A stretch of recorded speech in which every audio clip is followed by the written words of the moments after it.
tudo bem com vocês? Meu nome é Mariana, eu sou plantonista de Química do Poliedro de Campinas e hoje eu vou te ajudar a resolver essa questão da FUVEST um pouco mais difícil, tá? Que envolve conceitos quantitativos para propriedades coligativas, diferente do que a gente normalmente vem trabalhando, tá bom? O que a gente vai fazer aqui? Seguinte, esse exercício a gente precisa utilizar o fator de Van 't Hoff, tá? Que é um fator não muito comum que a gente utiliza, porque a gente costuma sempre olhar mais qualitativamente para essas propriedades coligativas e não quantitativamente.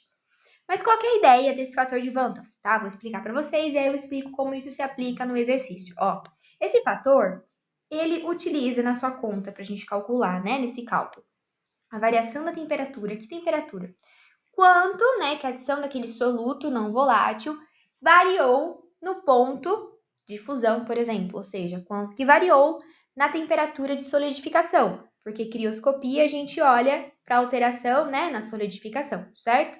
Então, esse ΔT, C é o de crioscopia, então é a variação de temperatura da crioscopia, então é quanto que a temperatura variou no ponto de fusão, ok? O Kc, gente, é uma constante crioscópica, que também está associada a esse mesmo processo. No caso aqui, gente, quando a gente trabalha com a mesma substância, no caso água, que é o ponto de fusão da água que vai ser alterado, e no caso também especificamente desse exercício, que a massa da água é a mesma para os dois sais. O sal que eu conheço, que é o NaCl, que ele trabalha no exercício, e o sal que eu não conheço, que é o que eu quero descobrir, a massa de água que eu vou colocar esse sal é a mesma. Sendo a água a mesma substância e a mesma massa, esse K aqui, já adianto para vocês, tem que ser o mesmo K para o NaCl e o mesmo K para esse sal que eu não conheço, porque eu estou trabalhando na mesma substância que está sofrendo o processo de crioscopia, inclusive na mesma quantidade, que é a água. Tudo bem? Bom, além desse K, que vai ser essa constante crioscópica, que eu vou até grifar ele, porque é ele que a gente vai precisar focar nesse exercício para dar continuidade a ele, eu tenho o W. Esse W nessa minha equação fala para mim a molalidade. E não está escrito errado. Molalidade é uma forma de quantificação na química. Mas a gente não utiliza muito ela no ensino médio nem no pré-vestibular. Então, neste caso aqui, o que a gente vai considerar nessa molalidade? Como a gente está tratando de soluções diluídas, a gente vai falar que essa molalidade ela vai ser igual a molaridade da substância, tá? Molalidade aí da mistura. Molaridade, ok? Então, quando aparecer esse W, como a gente está tratando de substâncias, de misturas muito diluídas, né? A gente pode trocar essa molalidade por molaridade mol por litro, ok? E o I, o Izinho, é o quantos mols das espécies iônicas eu tenho nessa solução que eu preparei. Já vou mostrar isso para vocês, como isso vai acontecer, mas eu preciso usar essa fórmula, que é a fórmula de Van 't Hoff, que vai analisar a variação do ponto de fusão, que é a crioscopia, beleza?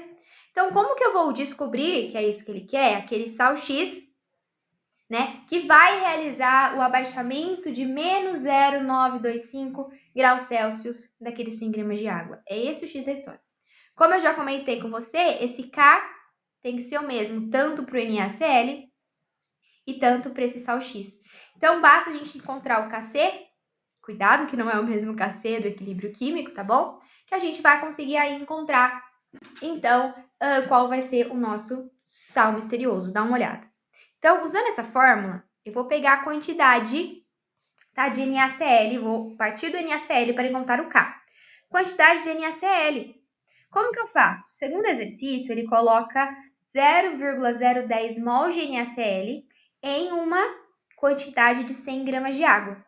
Gente, a água tem densidade igual a 1. Então, escrever que a água tem 100 gramas, escrever que a água tem 100 ml é a mesma coisa. Então, eu consigo fazer uma mudança de unidade aí para eu conseguir encontrar a molaridade. Dá uma olhada. Se 0,010 mol de NaCl tem 100 ml, quanto que em 1000 eu tenho? Porque aí eu encontro a concentração, a molaridade mol por litro.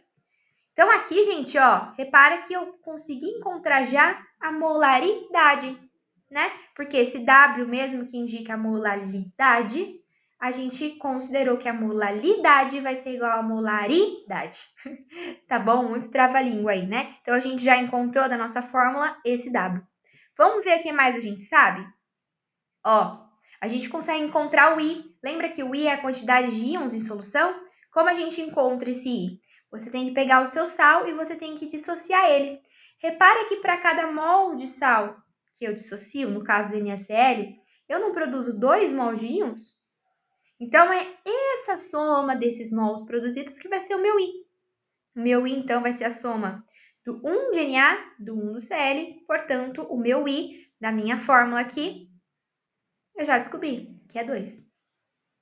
Continuando aqui, gente, eu consigo também saber o delta T da crioscopia, porque o exercício deu para mim, o exercício falou para mim que é menos 0,370. E aí, fiquem tranquilos, né? Porque esse menos que aparece aqui é só que está abaixando, né? O abaixamento tornou-se mais negativo. Mas quando eu vejo a variação pode ser sim positiva. Ok? O final menos inicial aí, vamos pensar aí que esse valor pode sim ser considerado de forma positiva. Então, a hora que a gente for calcular, agora eu tenho todo mundo que eu posso colocar na fórmula. Substituindo todos, tá? Conforme a gente já fez aqui em cima. Substituindo todos, eu encontro o valor do Kc, tá? Esse Kc vai ter o valor dessa expressão aqui embaixo, tá bom? Agora que eu já sei o Kc tem que ser o mesmo, como eu já comentei. Eu vou usar esse Kc, que vai ser a constante crioscópica analisada para a água, para essa massa de água, que não muda. Eu consigo encontrar, então, né, qual que vai ser o meu sal misterioso. Eu substituo na forma novamente, tá? Só que agora, para substituir na fórmula, gente, a variação de temperatura que esse sal misterioso vai causar na água, eu sei, o exercício deu para mim. É menos 0,925, entendeu para mim? Por isso que tá aqui, consegui colocar aqui. O Kc eu também sei. O Kc eu acabei de calcular. O Kc é 0,37 dividido por 0,2. O W, gente, o W ele também me deu. Lembra que o W é relacionado à molalidade, que a gente considerou molaridade? Por que eu sei? Porque ele fala para mim a quantidade do sal misterioso. Ele fala que ele colocou 0,010 mols do sal misterioso em 100 gramas de água, que é a mesma coisa de 100 ml de água. Então, eu consigo encontrar a concentração desse sal misterioso nessa quantidade de água. Essa é a concentração, da mesma forma que eu fiz lá em cima para o NaCl. O que me sobra como incógnita aqui nesse processo é o I. E por isso que é a partir desse I que eu vou conseguir encontrar o meu sal misterioso. Se você substituir esses valores, então, na fórmula, você vai chegar que o I igual a 5. Gente, para o I igual a 5, significa que eu tenho que ter 5 partículas ali sendo formadas na dissociação do sal. Se você olhar as alternativas que tem aí o nome dos sais, o único sal que vai fornecer para mim 5 íons, 5 partículas, quando ele for dissociado, é o sulfato de cromo, tá? Sulfato de cromo 3, que é a alternativa D.